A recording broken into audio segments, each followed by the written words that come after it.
আজি গোটেই দিনিয়ে আমাৰ কাৰ্যসূচী চলিছে। বাবাৰ পূজা হ'ল, দুপৰীয়া ভাগত পুষ্পাঞ্জলি হ'ল, তাৰপিছত নাম কীৰ্তন হ'ল, আজি ৰাতি মানে কালচাৰেল ইভিনিং আছে।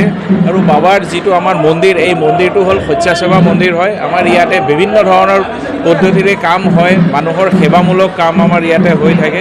আৰু আমাৰ ইয়াতে সৰু সুৰা এটা গেষ্ট হাউচ আছে, যিটো স্বেচ্ছাসেৱা হিচাপতে হয়। একদম কম পাৰিশ্ৰমিকতে আমি ইয়াতে মানুহক থকাৰ ব্যৱস্থা দিওঁ। অহা কিছুদিনৰ পিছত অম্বুবাচী মেলা হ'ব, ইয়াতে আমাৰ কেম্প লাগিব, মানুহ ইয়াতেও আহি পেলাই থাকিব। তাৰপিছত এনেকুৱা গোটেই বছৰটো আমাৰ এনেকুৱাই কৰি থাকে। আৰু বাবাৰ আশীৰ্বাদত এইটো অলমষ্ট মোটামুটি আমি জনাত আমাৰ জন্মৰ আগৰ পৰাই মন্দিৰ খুব ভাল চলি আছে। এতিয়া বছৰিকাই যদি ক'বলৈ যাওঁ, আমাৰ কেতিয়াবাই গল্ডেন জুবলি হৈ গ'ল। মন্দিৰটো খুব ভাল, মানে ইয়াৰে দান বৰঙণিৰ ওপৰতে আমাৰ চলি আছে। আৰু মানুহৰ সেৱাত আৰু আমি আছোঁ। এই গোটেই দিনটো আমি আজি উপলব্ধি কৰি আছোঁ। আজি তিৰোধাম বুলি কয়, আজিৰ বাবাৰ এইটো মৃত্যু বাৰ্ষিকীয়ে আছিলে। বাবাৰ আশীৰ্বাদত আমি গোটেই সমাজ লৈ পেলাই চলি আছোঁ। আৰু অলমষ্ট আমাৰ ইয়াতে পাৰ ডে 10,000 ওপৰতো মানুহ আহে। আৰু গোটেই বছৰটোত আমি ইয়াতে অলমষ্ট লাখ ফুটফলৰ ওপৰত যায়। ইয়াতে আমাৰ বিভিন্ন কাৰ্যসূচী গোটেই বছৰটোতো হয়েই।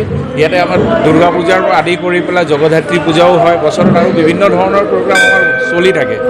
আৰু লোকনাথ বাবাৰ ইয়াতে প্ৰত্যেক পূৰ্ণিমাতে কীৰ্তন নাম প্ৰসাদ মানে হেৰি হয়।